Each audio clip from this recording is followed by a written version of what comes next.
observed as an outsider in the past 4 years is a city that has said, we have significant problems, we are going to do something about it, but we're not going to do it as the city does something to the residents. We're going to do it with the residents. And so the concept of Imagine Calgary and the engagement of all the people around the city in this concept was not only very helpful for Calgary, led to the process was good and it led to good outcomes, but that was just one thing. It inspired all sorts of other places. So Calgary doesn't know this. The residents of Calgary don't know this, but we observe that imagine Durban, a large city in South Africa, is now using the process from Calgary. They bring people down from Calgary to advise them. They are taking the process and they're learning from Calgary's successes and mistakes. So they don't have to make the same mistakes. And one of the best things that Imagine Calgary did, and it's not only inspired Durban, this has inspired, we have 35 cities in a network of cities. Half of them are from Canada, half are from developing countries. The Calgary approach has inspired all of the cities to change the way they do public participation. What Calgary did with Imagine Calgary was say, well, actually, where are the people? Well, the people are at the Stampede. Well, why don't we go and ask them questions at the Stampede? Instead of taking 5 questions or asking, what are the problems? Which gets everybody into identifying a whole long list of problems and feeling depressed. What Calgary did was say, okay, what do you like about this city? What should we change? They did get at the problems, but in a way that allowed people to give imaginative answers. And by going out to where people were, you got, now let me think, 14,000 Calgarians responded, or 10,000, I can't remember what the 18. figure was, but it was way more than in any normal public consultation process. Mayor Brancagné used the phrase, this will be city-led and community-owned.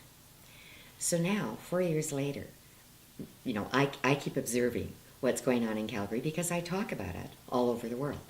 So now I'm looking at this and saying, okay, they had this great vision. They had a great process. Are they going to implement it? What I think is really interesting, because that's the test of whether it's community owned. There's no question the city led, and the city led the world. The question now is, will the community carry it? And I am so impressed because it's happening. You can see Volunteer Calgary is continuing the engagement process. The university is continuing to implement the kinds of ideas that were raised during the Imagine Calgary process. So as an outsider, it appears that this is way more than, what happens with plans? Plans sit on shelves. Imagine Calgary is not sitting on a shelf. It's certainly inspiring other communities around the world, and certainly inspiring. It's challenging all of the cities across Canada. So in our experience, in our network of cities, what we've learned is cities copy other cities. And Calgary was so smart about what it did. It said, we want to be better, so let's go out and find the best frameworks, the best tools all around the world. So it wasn't that Calgary said, we're going to only use one framework. They said, oh, what can we learn from the Natural Step framework? What can we learn from the EarthCat framework? To an ordinary person, those are all jargon terms, but each of them represent a framework of how you would do long-term planning. Calgary said, we'll take the best of them all. And they put together their own very special package that was appropriate to this city. Now, other cities are saying, gee, let's borrow this from what Calgary did. Let's borrow this from what Durban did. Let's borrow this from what Vancouver did, and put together a package that will fit the needs of that particular city or community. I want to add something else. We talk about the importance of thinking globally and acting locally. I also think that we have to think locally and act globally. Climate change and the issues that we face now are significant enough, and the time frame that some of us who are in the field worry about is that it isn't that we're going to run out of oil. The issue is there going to be a period of time when there's a tipping point reached and things start to change so rapidly that we can't control it.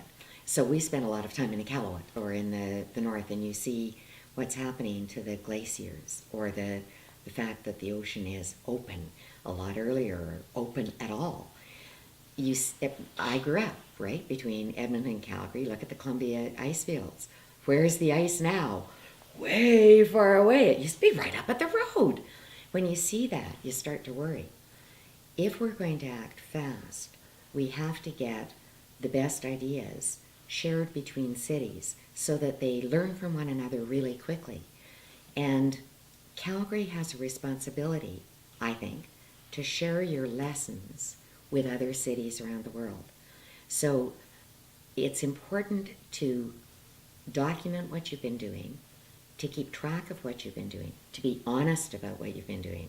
It's really, we don't need more beautiful PowerPoints that show what a nice city you have.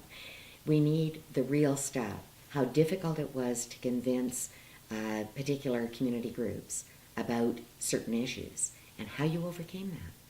Those real stories are the stories we have to share from city to city.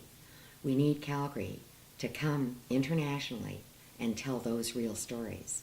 And we need you also to bring in the guys from other cities to learn from.